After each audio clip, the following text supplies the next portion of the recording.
Plantes Addicts et bienvenue sur cette nouvelle vidéo. Aujourd'hui, on va parler de mes marantacées et surtout de ma malheureuse expérience des acariens.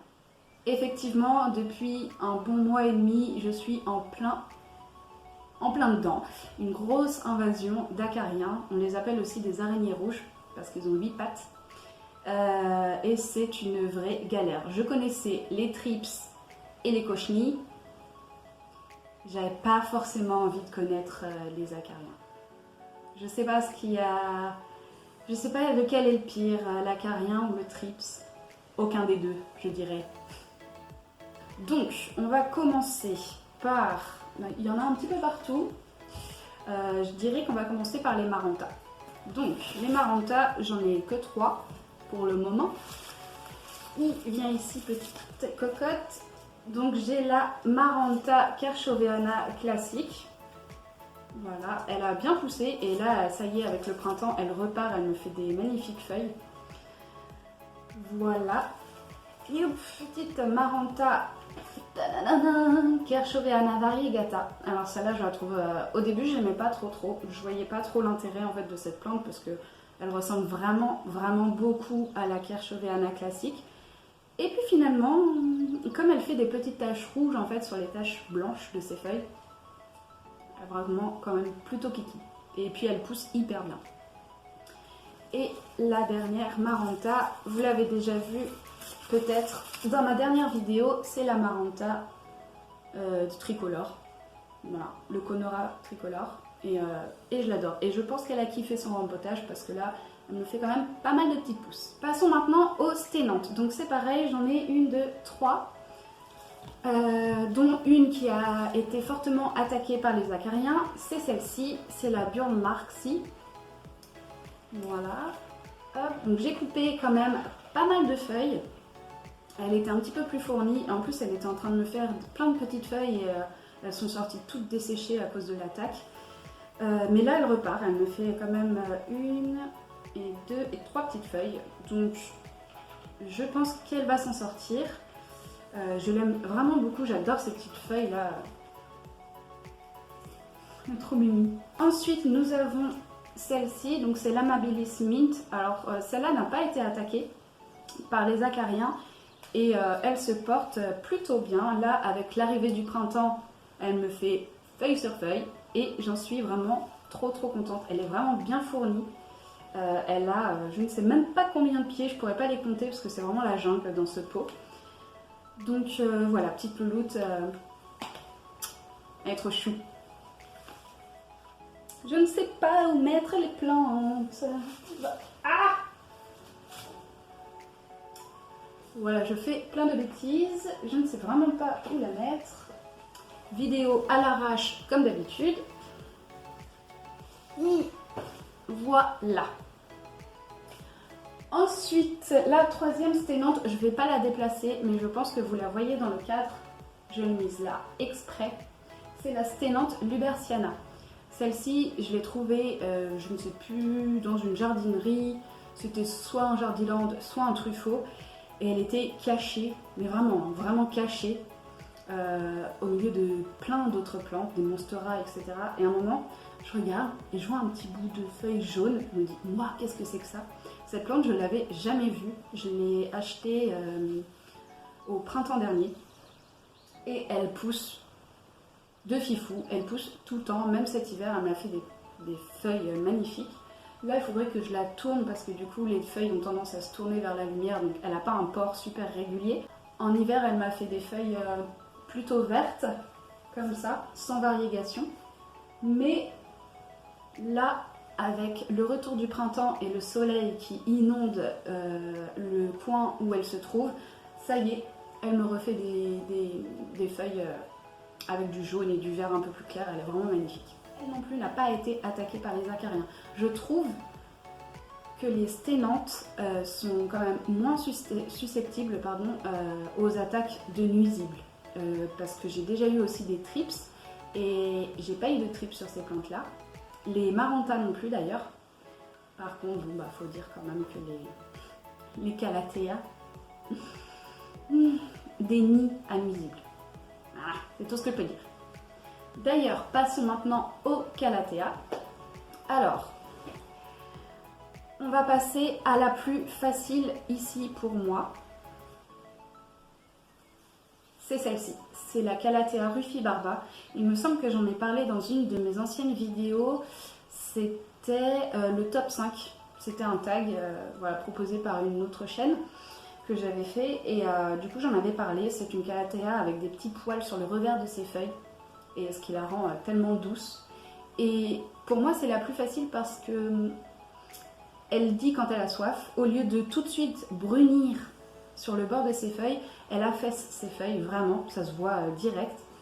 Et du coup, bah, là, on sait qu'il faut l'arroser et qu'elle a soif. Et celle-ci n'a pas été attaquée par les acariens, alors que, franchement, je pensais que ça serait l'une des premières, vu que ses feuilles sont un peu duveteuses. Je me suis dit que les acariens kifferaient ça, mais finalement, je touche de la peau de singe, elle n'a pas été attaquée. Pas encore, tout du moins. Ensuite, autre Calathea, on va prendre voilà, celle-là par exemple, la Calathea ornata. Donc vous voyez qu'elle n'a pas l'air très très en forme. J'ai coupé je ne sais combien de feuilles, de tiges. Comment dire que ça a été l'une des plus touchées, on va dire, avec la picturata. Voilà. Pourtant, elles étaient toutes ensemble avec pas mal d'humidité. L'humidificateur était en plein milieu des Calathea et bah, ça n'a pas suffi. Donc, ouais, tristesse. Donc, je l'ai passé au savon noir. En fait, j'ai fait une petite mixture savon noir dilué dans l'eau avec un petit peu d'alcool à 60 degrés. Et j'ai pchité, je suis venue savonner les tiges et les feuilles. Mais ça n'a pas fonctionné. Du coup, j'ai aussi essayé un insecticide qui n'a pas fonctionné non plus. Du coup, et ben en fait, au lieu de m'acharner dessus, je les ai un petit peu oubliés. J'ai tout mis dans ma cuisine où il n'y a pratiquement pas de plantes et je les ai abandonnés. J'ai même pas arrosé. D'ailleurs, là, je pense qu'elle a grave soif. Je les ai abandonnés et en fait, je pense qu'avec l'humidité de la cuisson, en fait, quand je fais bouillir par exemple de l'eau, etc., ou la bouilloire, je pense que ça les a aidés. Et du coup, et ben, un jour, je me suis mise à les regarder. Je me suis dit, c'est bizarre, elle va bien quand même. Enfin, je veux dire, elle ne dépérit plus. Donc, voilà. Je pense que des fois, il n'y a pas besoin de s'acharner dessus. C'est vraiment la méthode la plus con, on va dire, parce que bah, j'ai rien fait. Et là, celle-là, en tout cas, elle s'en est débarrassée, quoi. Comme celle-ci, je vais vous la montrer un petit peu plus près. C'est la picturata, donc vous voyez, elle n'est pas en forme non plus. Et celle-ci, c'était horrible. Ces feuilles, bah, là déjà, non, je les ai, quoi que celle-ci. Voilà, on voit bien que derrière, ça a été quand même bien mangé, quoi. Parce qu'en fait, les acariens, ça pique la feuille, ça mange l'épiderme de la feuille. Du coup, bah, les plantes n'aiment pas ça, hein, forcément, et puis elles meurent très vite. Donc celle-là, vraiment, elle avait toutes ses feuilles comme ça, et je me suis dit, mais c'est impossible, quoi, je vais les raser. Donc j'ai coupé quand même beaucoup de feuilles, elle était beaucoup plus fournie à la base. Et pareil, je l'ai mis dans ma cuisine, je l'ai zappé. Et un jour, j'ai regardé et il n'y avait plus rien. Il n'y avait plus rien. Je les ai douchés quand même, avant de les remettre avec les autres.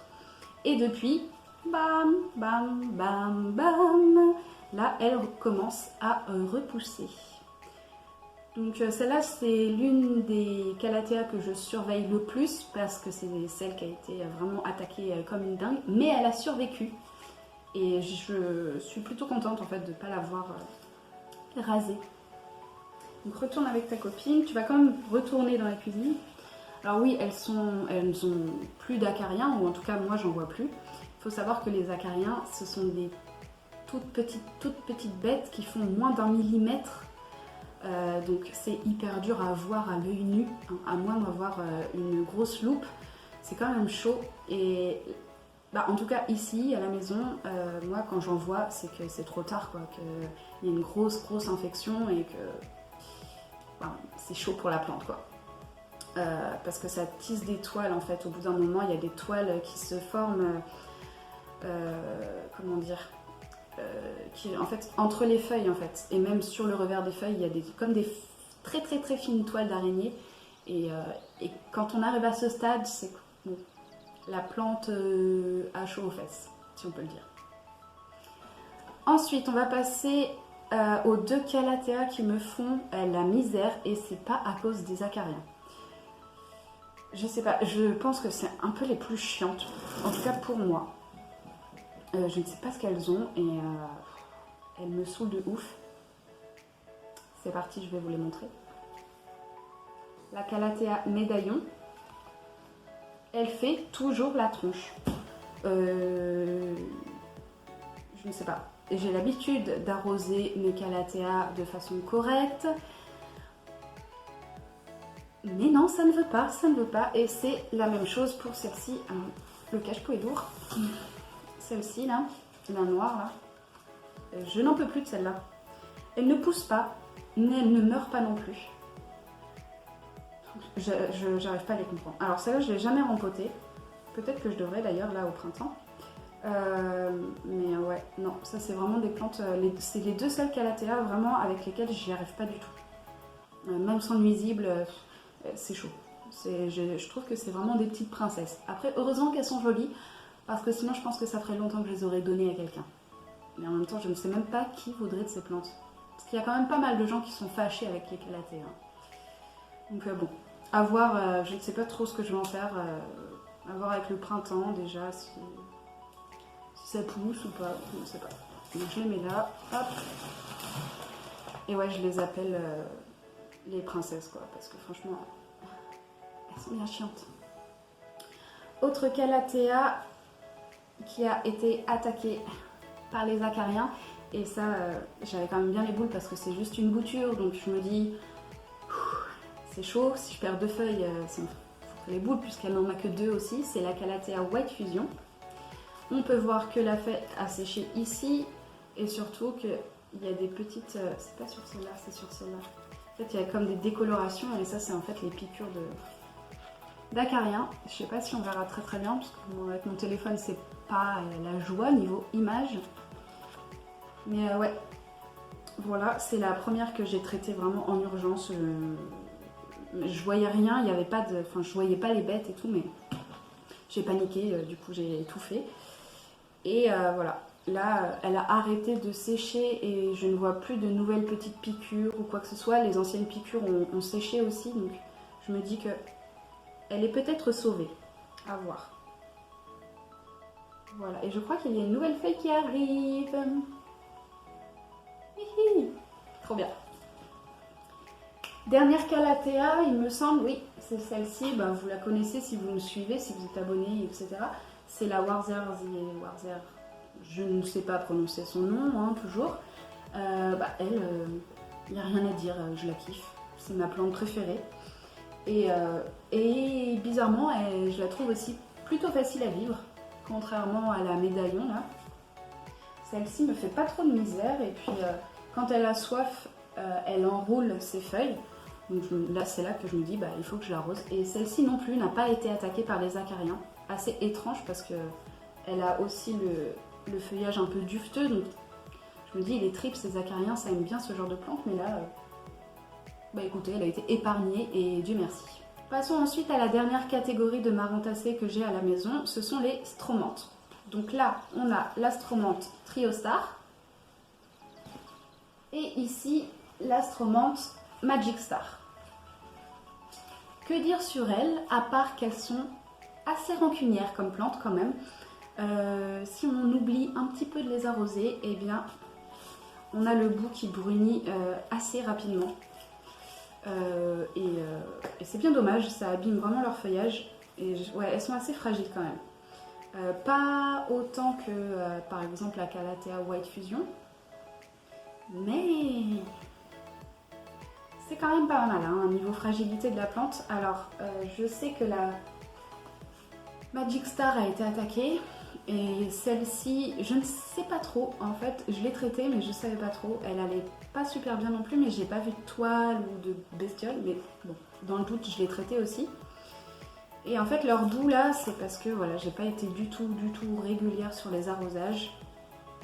Parce que c'était à l'automne dernier, j'ai eu une attaque de trips et j'ai eu aussi des cochenilles en même temps. Et du coup, j'avoue que c'était pas une très bonne période pour moi et j'ai assez vite baissé les bras.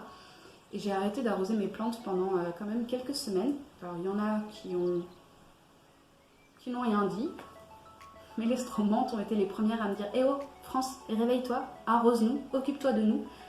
Parce que ça va pas du tout. Donc voilà, depuis cet automne, elles ont le bout des feuilles là qui ont bien morflé. Mais bon, elle repart bien. Là, vous voyez, je sais pas, hop. Là, vous voyez, elle me fait quand même pas mal de nouvelles pousses. Donc bon, je pense qu'elle a arrêté de bouder.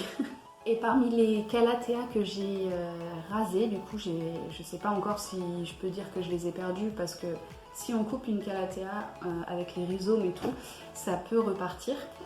Donc ma calathea zebrina, c'est la première que j'ai perdue et c'était pas à cause des acariens, c'était à cause des trips justement cet automne, le début de l'automne, là j'ai une grosse attaque. Donc là j'ai tout rasé et écoutez, pour l'instant il n'y a rien qui se passe, mais je continue à pchuter régulièrement. J'ai aussi perdu ma calathea white star. Je crois que je l'avais mis dans un vlog. C'est la première plante où j'ai remarqué en fait qu'il y avait des acariens. Ça faisait un petit moment déjà qu'elle allait pas bien et du coup j'ai tout rasé. Je me suis pas pris le chou parce que elle était vraiment plus belle du tout quoi. Et j'avais peur qu'elle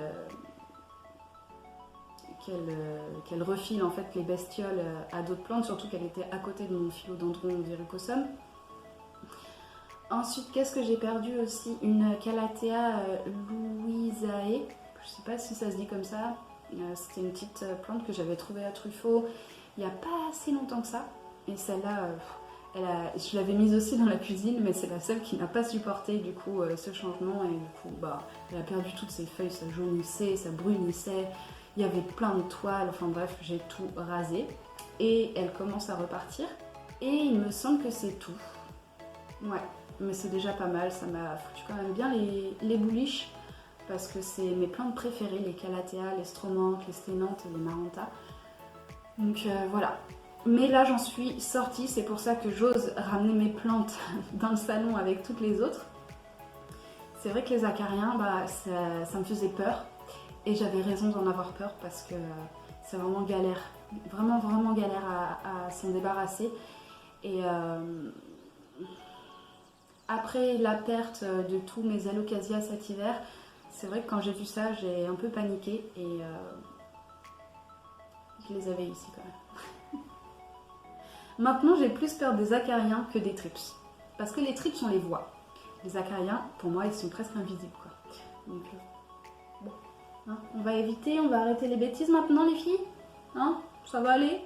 Voilà, on a parlé des acariens, maintenant on met ça de côté parce que c'est passé et je peux vous parler un petit peu de l'entretien des calatheas et de ses cousines. Alors, niveau arrosage, parce que c'est le plus important pour moi, ça va être le truc en fait qui va justement faire brunir les feuilles. C'est peut-être pas forcément le taux d'humidité en fait. Parce qu'il y a des fois où chez moi il fait pas hyper humide, hein, on est genre à 45-50% grand max quand il fait chaud. Et pourtant, elle ne brumise